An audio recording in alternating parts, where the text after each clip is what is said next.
Everyone, I am Rachna. Welcome back to my YouTube channel. आज की इस वीडियो में हम अपनी क्लास 10th की नेक्स्ट पोम जो कि है हमारी अमेंडा, इस पोम के जो सीन स्टेंजा है हमारी पोम से जो एग्जाम में आते हैं वो करते हैं। ठीक है, चलिए वीडियो को शुरू करते हैं। There is a languid emerald sea where the sole inhabitant is me, a mermaid drifting blissfully. तो यहाँ पे ये जो अमेंडा नाम, ये जो हमारी पोम है अमेंडा, इसमें एक अमेंडा नाम की लड़की होती है और इसकी मम्मी इसको बार बार रोकती टोकती रहती है।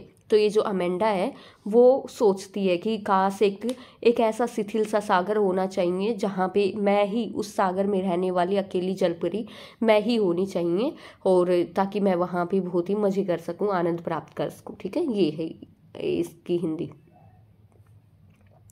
Who do these lines refer to, ये लाइन्स किससे रेफर की गई हैं? तो जैसा कि मैंने आपको पहले बता दिया है कि किससे रेफर की गई है, अमेंडा से।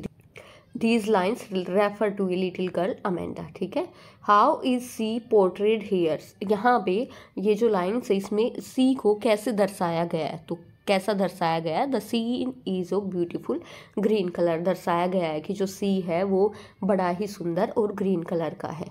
वाई इज द स्टेंजा ब्रेकेटेड, कहते हैं ये स्टेंजा ऐसे ब्रेकेट में ये स्टेंजा क्यों रखा गया है? तो क्या हो जाएगा? The stanza is bracketed because it's lines depict the inner thought of the little girl, क्योंकि ये जो इनर थॉट, अंदर की जो थॉट हैं, जो छोटी बच्ची है उसकी थॉट्स को दर्शाती हैं ये lines. They are not spoken by her, ये उसके द्वारा बोली नहीं गई हैं बल्कि उसकी इनर थॉट को दर्शाती हैं ये लाइन्स। ठीक है, नेक्स्ट क्वेश्चन देखते हैं। Who is the sole inhabitant of the sea, कौन होनी चाहिए थी उस सी की इकलौती इनहेबिटेंट? तो कौन? अमेंडा। ठीक है, वही सोचती है कि काश मैं ही इसकी इनहेबिटेंट होती।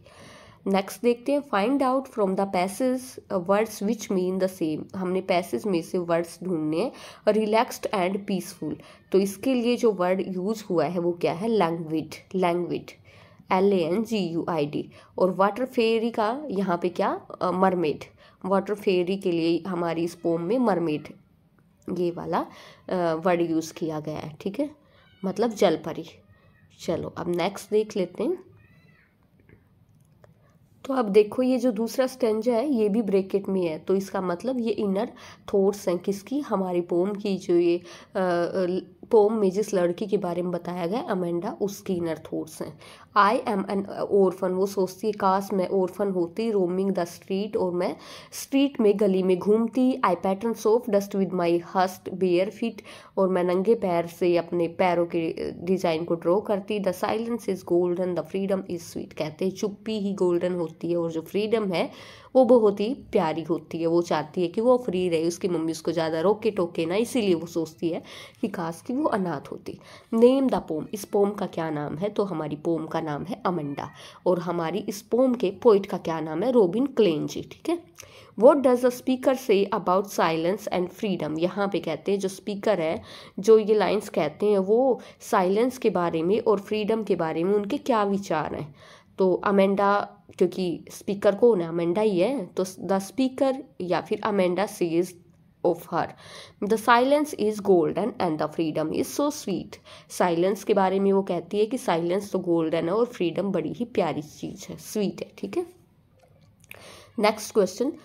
What does Amanda imagine herself to be, Amanda खुद को क्या इमेजिन करती है? ये जो ऊपर स्टेंजा दिया है इसमें, तो अमेंडा इमेजिन करती है खुद को टू बी एन ऑर्फन, कि वो ऑर्फन अनाथ होए। Then there will be no parents around to nag her, और उसके आसपास कोई भी पेरेंट्स ना हो जो कि उसमें दोस्त निकाले, उसमें कमी निकाले, ये सोचती है अमेंडा।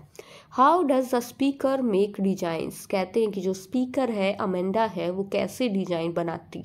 तो यहाँ क्या सोचती है कि वो सॉफ्ट पैटर्न्स के डिजाइन बनाती, बेयर फीट, नंगे पैर से, इन द डस्ट, डस्ट के ऊपर। ठीक है, तो आंसर क्या आ जाएगा?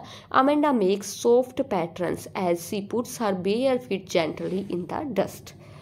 अगला क्वेश्चन देखते हैं। Find from the stanza a word similar in the meaning wandering, wandering का मतलब होता है घूमना। ठीक है, और स्टेंजा में इसके लिए जो वर्ड यूज हुआ है वो है रोमिंग, रोमिंग मतलब घूमना। ठीक है, चलो नेक्स्ट, चलो अब अपना ये नेक्स्ट देख लेते हैं हम। Stop that sulking at once, Amanda. You are always so moody, Amanda. Anyone would think that I nagged at you, Amanda. Last में उसकी मम्मी, जब ये पोम एंड होती है तो लास्ट लाइन से ही हमारी पोम की, तो उसकी मम्मी आखिर में भी उसको डांटती है कि अमेंडा तुम इतना ऐसे बिहेव मत किया करो कि किसी को ऐसा लगे कि तुम हमेशा ही चिड़चिड़ी सी रहती हो और तुम्हें कोई देख के तुम्हें ये लगे कि तुम्हारी मम्मी तुम्हें बहुत ही रोकती टोकती है, इसीलिए तुम इतनी मूडी हो गई हो। ठीक है, तो चलो क्वेश्चंस देख लेते हैं। Name the pome and the poet. तो पोम हमारी है अमेंडा और पोइट कौन है? रॉबिन क्लेंची हैं। वो does the speaker ask Amanda to stop. यहाँ पे जो स्पीकर है वो अमेंडा को क्या स्टॉप करने के लिए कहते हैं?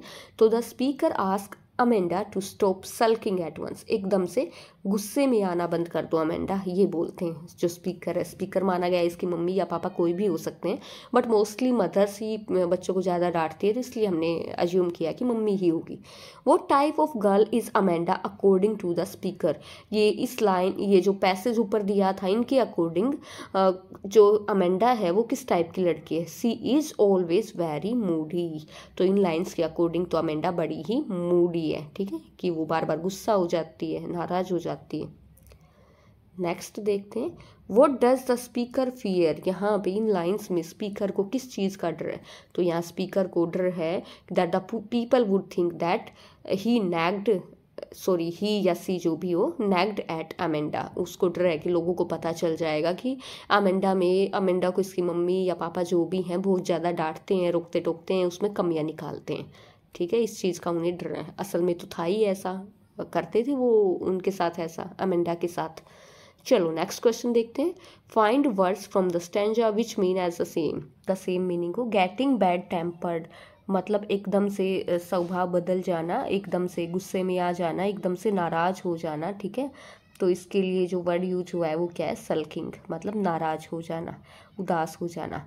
एनोइड का मतलब होता है गुस्सा करना, तो मतलब इसके लिए यूज हुआ है मूडी। ठीक है, तो होप स्टूडेंट्स आपको वीडियो अच्छी लगी होगी, और अगर चैनल को आपने अभी तक सब्सक्राइब नहीं किया है तो सब्सक्राइब कर लेना और वीडियो को दोस्तों तक शेयर कर देना।